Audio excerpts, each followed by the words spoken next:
Oh, if only an apple a day could bring a teacher this way. Here at North Carolina A&T State University, we are seeing a decline in those who want to be teachers. Find out why.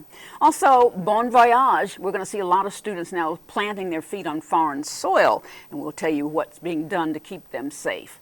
Also, if you're in Guildford County, you're in high school and you want to go to college, we've got a program that'll help you get there. All that on today's Triad Perspectives.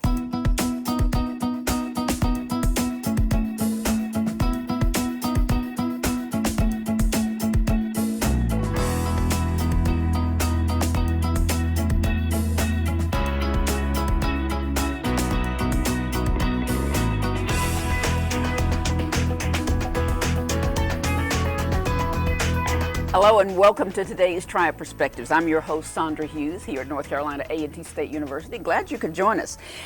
When you were growing up, what did you want to be? Well, people like me wanted to be a teacher. Everybody wants to be a teacher. A popular career then, but now it doesn't seem to be as popular, and we're going to find out why there's a drop in teacher enrollment. Joining me now is North Carolina A&T's interim dean of the School of Education, Dr. Anthony Graham. Nice to have you with us. Where are the teachers going? I wish I knew. We're trying to find them. There's so many more career opportunities out there for people now that they're looking elsewhere.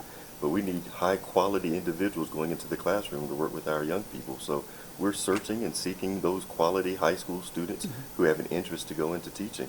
When you say a decline, how much are we talking about? Over the last 5 years in the state of North Carolina at our public institutions, we've seen a 17.6% enrollment decline. It's a little bit worse here at North Carolina A&T. We've seen a 29.9% enrollment decline. So there's waning interest in the teaching profession, and we're trying to figure out why. What things can we do to really jumpstart that interest in the teaching profession again? Do you have a clue? I think some of it has to do with salary. Some of it has to do with some legislative decisions that have been made in terms of how teachers are being valued and treated here. So those are pieces. And then some research that we've done in the School of Education also shows that for a lot of our racial ethnic minority students, there are concerns about what they call tokenism. Many of our high quality students are in the advanced placement courses as high school seniors. And they look around and they're one of the few black students in the class. Then when they look around their school, they see there are very few black teachers. So they begin to say, well, if I'm a black student and I'm isolated, why would I want to be a black teacher and remain isolated throughout my profession? So there's some cultural perspectives there as well as some of the pragmatic things like salary. But you're going to have to address that, right? Absolutely. Because we're going to be one of only in a lot of places. Absolutely, absolutely. So our challenge to young people is there's a call of action for us as a community. We have to have you in the classroom working with diverse students. A lot of people don't realize that about 50% of our students nationwide are racial ethnic minority students, but about 80% of our teachers are Caucasian. So we have an incongruence between the population who's being served and the population who's serving them.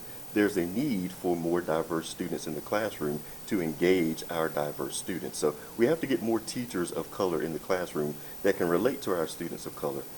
So what's your plan? The plan is exactly we have to do a lot more educating young people in terms of what career opportunities there are in education.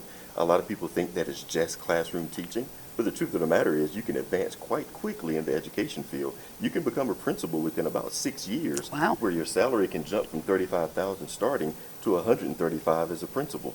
But people don't see that there's that advancement opportunity, so we have to do a better job showing people that there's those investment opportunities. We also have to talk about things related to employment quickness. You can become employed very quickly as a classroom teacher.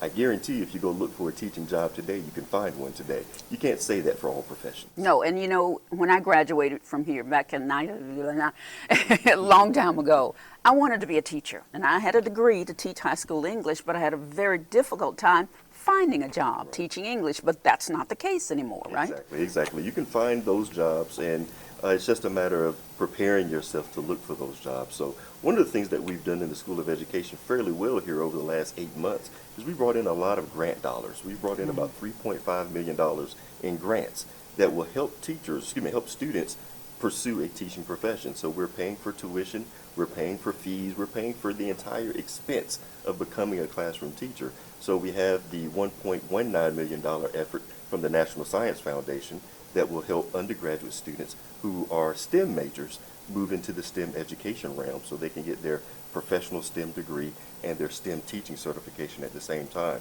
And we're paying for everything. My goodness. The same thing holds true with the $1.2 million effort that we have from the Office of Special Education Programs, U.S. Department of Education.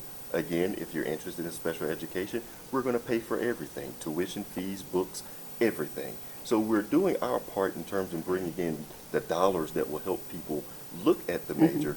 We just need to get the students into the major so we then can prepare them for the classroom down the road. As I run into students here on campus, so many of them want something right now.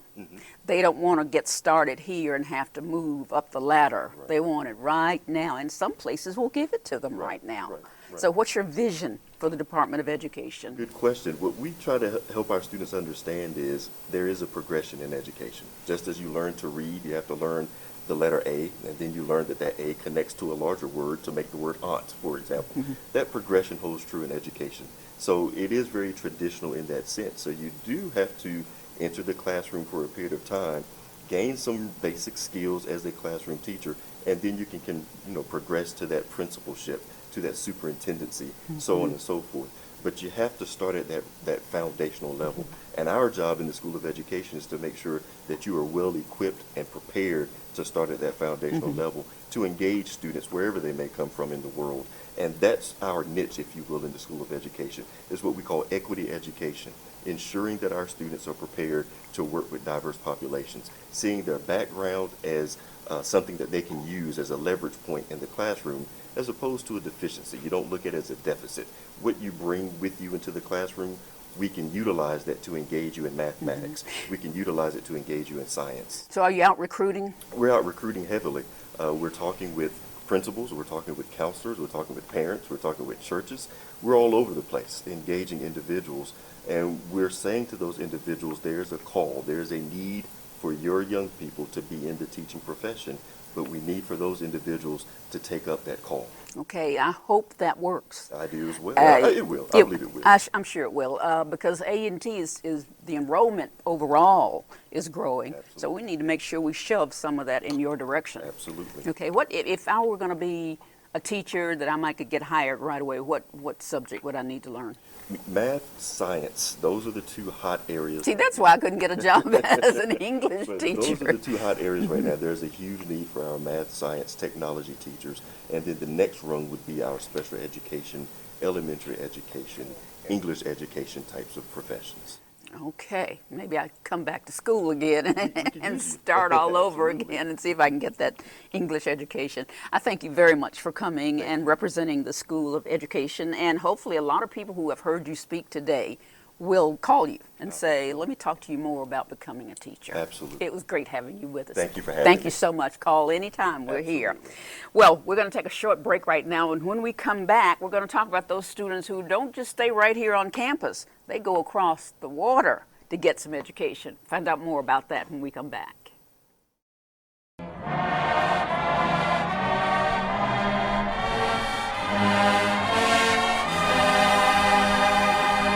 This is an A&T Historical Minute, and I am William Robinson. The Corbin Sports Center opened December 3rd, 1978. It is named after Ellis Corbin, a 1931 graduate of A&T. Officially known as Mr. A&T, his official title was Sports Information Director. He performed many other roles on campus, including dorm counselor, and he was a member of the board in control of intercollegiate athletics. The three-story complex includes office space, classrooms, and 2 racquetball courts, in addition to an Olympic-sized swimming pool. Corbin also houses many of the human performance and leisure study courses at A&T. The Corbin Sports Center is the current home of the North Carolina A&T men and women's basketball teams and the swimming team. This has been a Historical Minute, and I am William Robinson.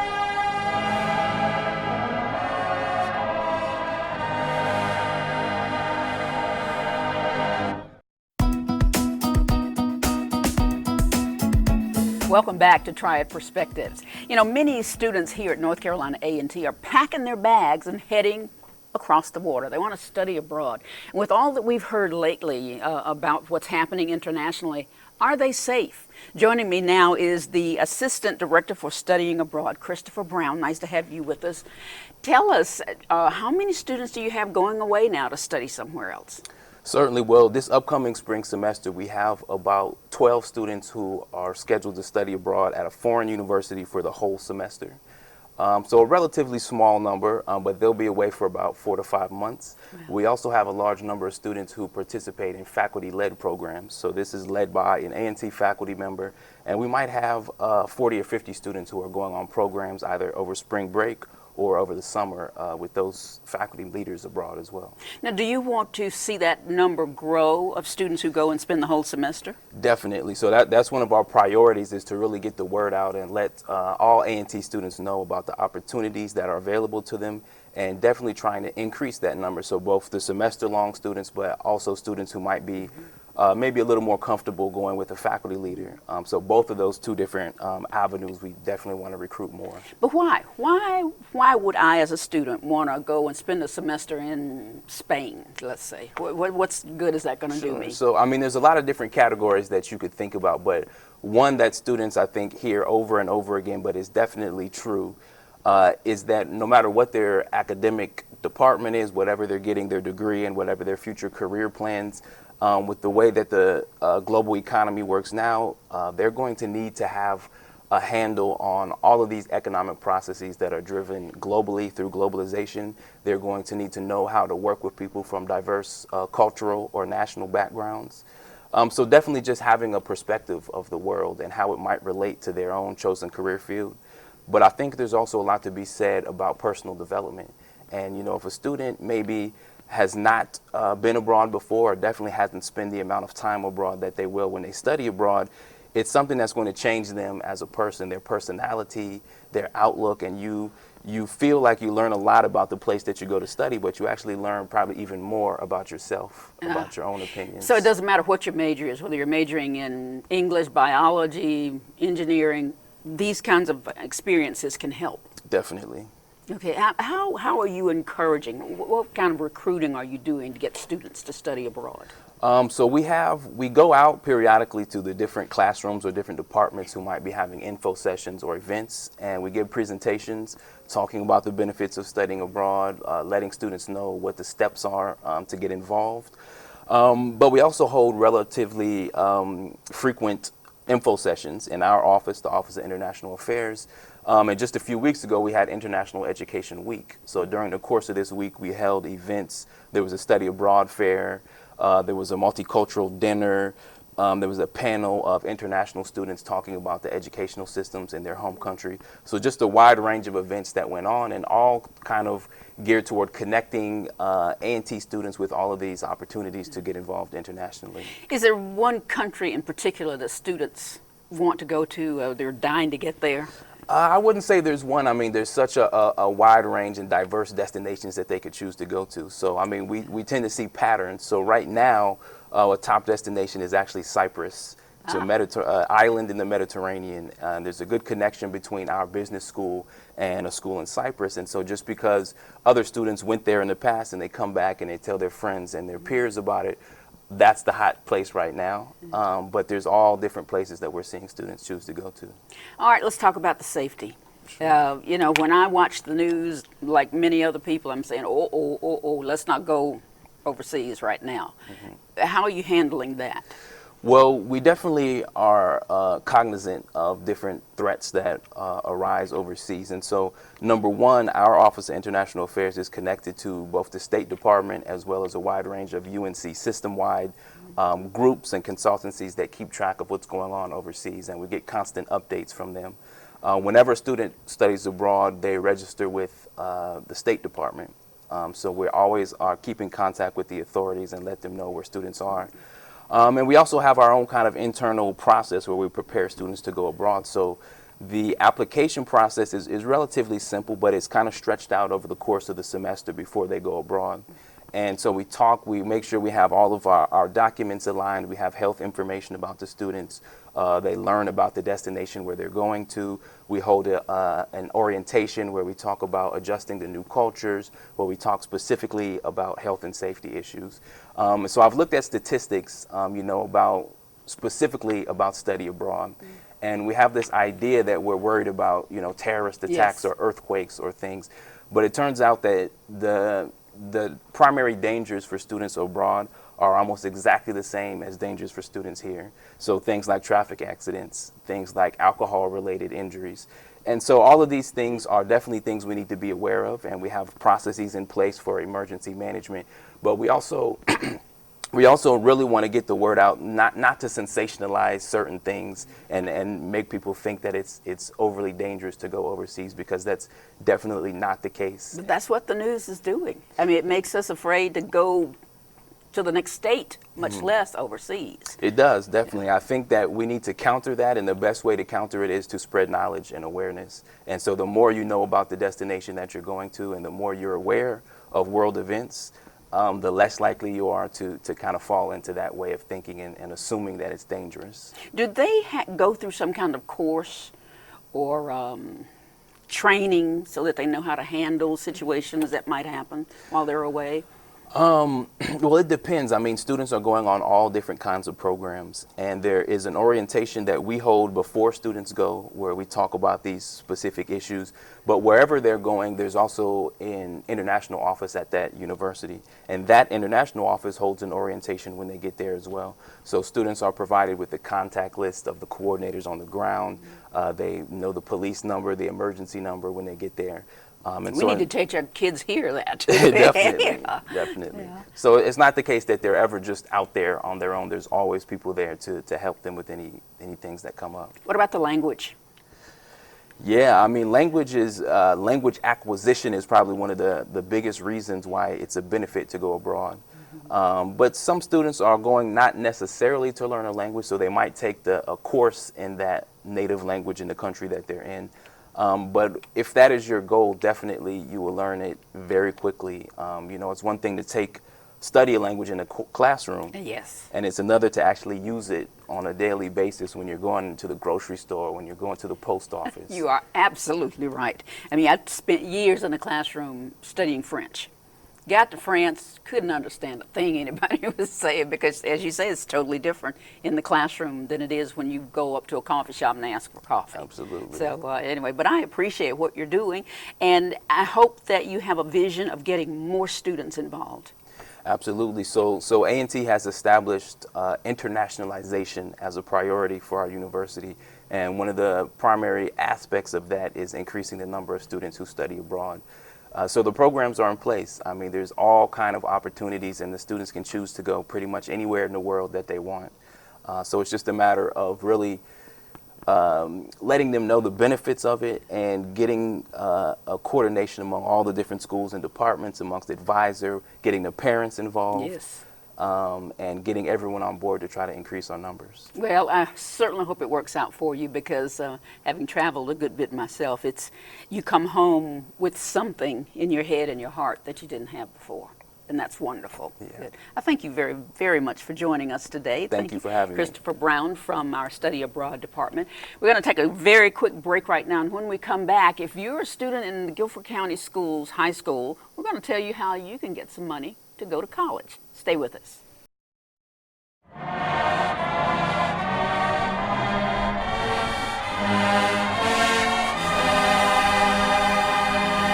This is the North Carolina A&T State University Historical Minute. I'm Marilyn Parker. The Dudley Memorial Building houses more stone applications than any other building on A&T's campus. A sweep of 15 stones guide visitors to the main entrance.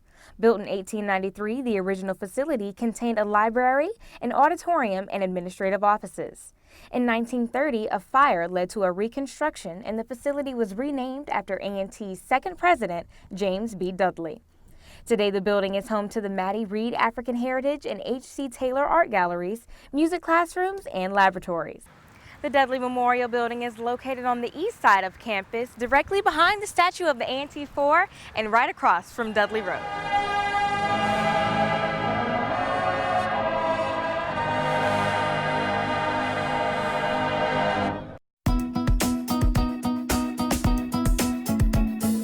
Welcome back to Triad Perspectives. Again, I'm your host, Sandra Hughes. You know, when you talk about going to college, there's a rising cost every time we mention it.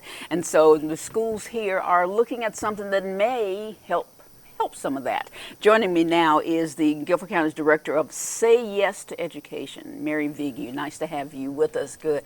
Say Yes. You know, I keep hearing about it, and people are saying, what is Say Yes? And yes, I want to say yes. So would you please explain the Say Yes to Education program? So Say Yes is actually a national organization, and they were founded many years ago by a man named George Weiss. And he walked into a room of 112 sixth graders, and he said, if you graduate, I'm going to send you to college. He himself? He himself did. And he made that promise, and he did. But what he learned along the way is that it wasn't just about sending and paying for college. It was about making sure that our students were ready to go to college and that they had the skills they needed and that could overcome the barriers to get there. And so he started a chapter in Philadelphia. He went on to start smaller cohorts in Harlem. And then he said, how do I do this citywide? How do we take it to an entire community? So they started in Syracuse. They're in Buffalo now. And it's really, their main goal is about ensuring getting students ready for both their careers and college and doing it over the long term. So making a program that's sustainable. So Say Yes isn't going to walk into a community and then walk back out in a few years and it fails. It's about how every decision we make has got to be sustainable. And it's really, the model has three approaches to it. So one is the governance model. So here in Guilford, they've established, a board that encompasses our cities, the county, the school system, our community foundations, our universities, and it really talks about, the student and looking at the entire student. And if you think about that for a moment, all those entities coming together to talk about Guilford County students is amazing. It is amazing. Because I came from government and, the city, and we would always typically say, well, we don't fund schools. That's right. Let them handle Let them that. handle it. Yeah. But it brings those entities to the table to talk about, it's more than just about what goes on in the classroom. And that gets at the second piece of Say Yes, which is the supports. What you'll hear them called wraparound services. And so how do we make sure that the students and their families have what they need in order to be ready? Because every student that goes to school, many of them don't think about going to college. They just need to get through high school. That's and right. then they think, all right, I've done it, and that's good. But so you've got to change that attitude some, right? And that's a huge piece of it. And so that's one of the things that they'll look, we have a pathway, we call it. And so from pre-K all the way through high school, if students stay on this, what we call pathway, it's been proven that they'll succeed in career or in college. And so that's even a measure on the pathway. Are our students thinking about college their freshman year? Are parents talking to their students about attending college? And so it's really about making sure that those things go on. But the wraparound services could even be other things. If we think about it, how does a parent engage their student in reading if they can't read? How does a student who spends the year in 5 different classrooms because they're homeless, how do they deal with that? And so the wraparound services piece really looks at what are the underlying problems, what are the root causes of the issues going on for the reason students are failing, and then how do we as a community handle that? There's so many of those causes. How in the world are you going to address the bulk of them?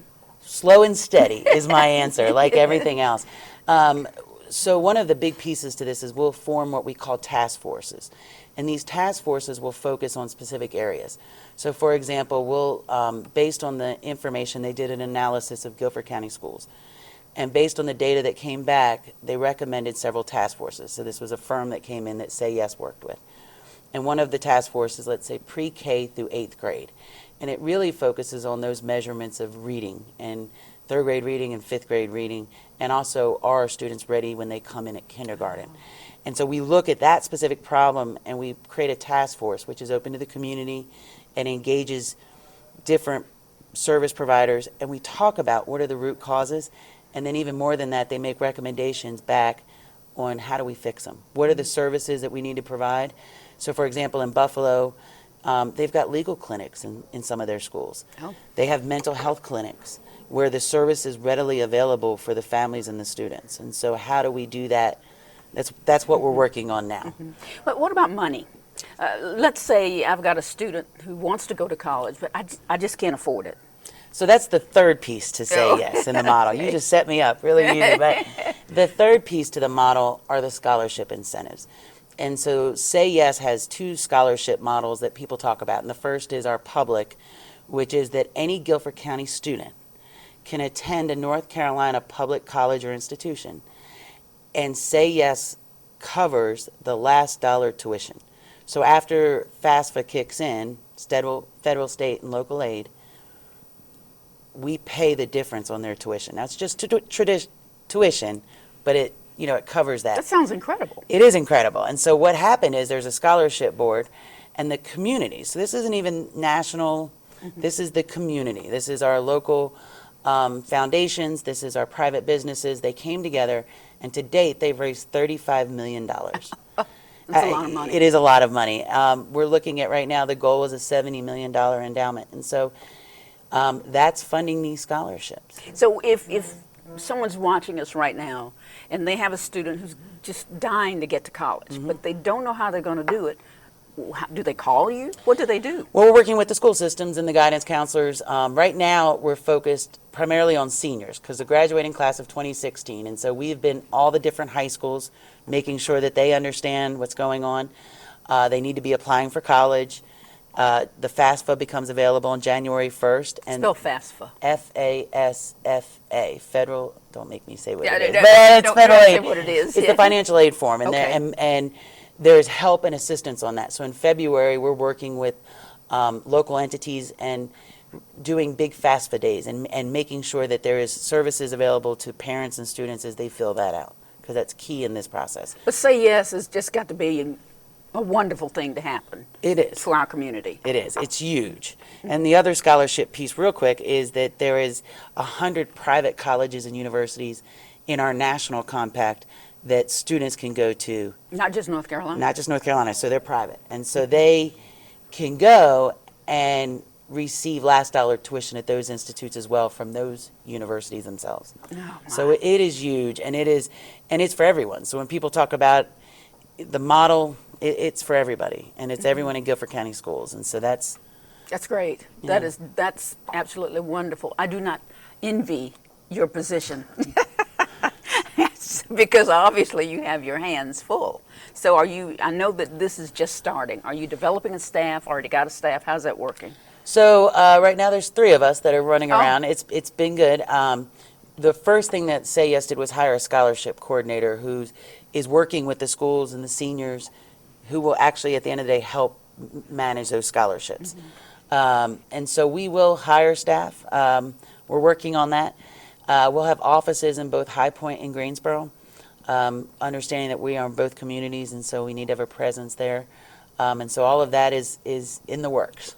Okay. And that's what we're working on as well. Will you have any breathing time? In about 5 years, I would imagine. That's right. Because Say Yes actually will do the first thing at the end of 2016, the end of the school year. Is that right? Yes, so the graduating class of 2016 is eligible for the first round of scholarships. Okay. And so, and the task forces and the other pieces, that we're working on those right now with the operating committee and our different partners in the community. So Oh, well, you know, it is all rolling. This sounds so exciting, and I know that students and their parents, whether they're seniors or, like you say, pre-K or kindergarten, should be very excited about this happening, because here's a way for them to get to school. Yes. You know, that's great. And I am so proud of what you're doing. Once again, I want to thank the Guilford County Director of Say Yes to Education, Mayor Vigue. Thank you for joining us. Thank and you if for we can having help me. you with anything, let us know.